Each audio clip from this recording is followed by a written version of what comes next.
Hello friends, welcome to my channel beautiful Zindagi. Please subscribe my channel friends.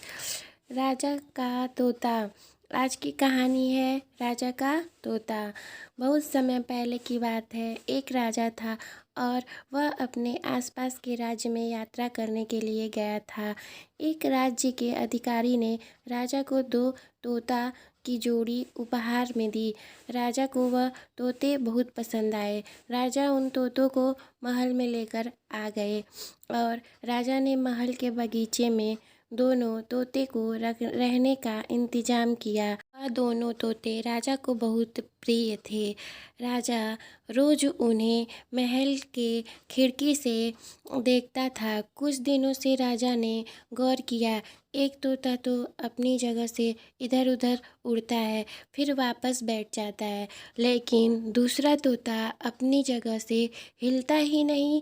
दिन भर वह तोता पेड़ की शाखा पे बैठा रहता है।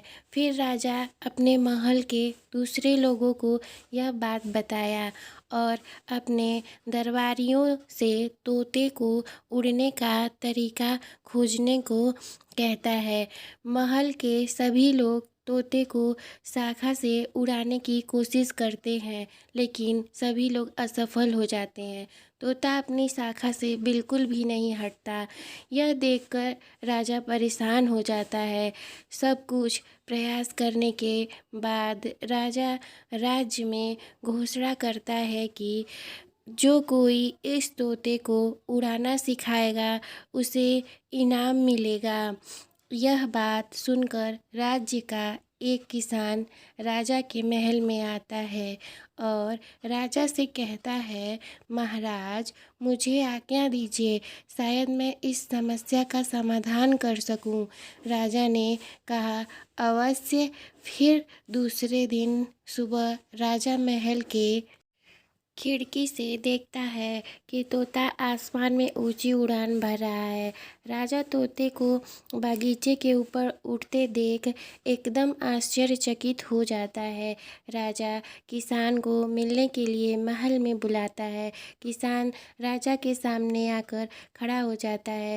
राजा किसान से पूछता है, इतने सारे लोगों के प्रयास के बाद भी तोता अपनी जगह से हिल भी नहीं रहा था, लेकिन तुमने ऐसा क्या जादू कर दिया कि तोता आसमान में ऊंची उड़ान भरने लगा। किसान ने सम्मान के साथ राजा से हाथ जोड़कर कहा, महाराज, मैंने कोई जादू नहीं किया, यह तो बहुत आसान था। जिस शाखा पर तोता बैठा था, मैंने बस वह शाखा काट दिया और तोता नीचे गिरने के डर से पंख फड़फड़ाने लगा और आसमान में उड़ने लगा। राजा ने कहा, बहुत खूब, बहुत खूब, यह रहा तुम्हारा इनाम। तो इस कहानी से हमें यह सीख मिलती है कि हम सभी को जीवन में सफल होने की क्षमता मिलती है, लेकिन फिर भी कुछ लोग जीवन में असफल रहते हैं क्योंकि वह अपना आरामदायक जीवन नहीं छोड़ना चाहते। इसलिए क्षमता रहने के बावजूद भी वह कामयाबी की ऊंची उड़ान नहीं भर सकते। जीवन में अगर सफलता पानी है तो हमें अपना आरामदायक जीवन छोड़ना ज़रूरी है।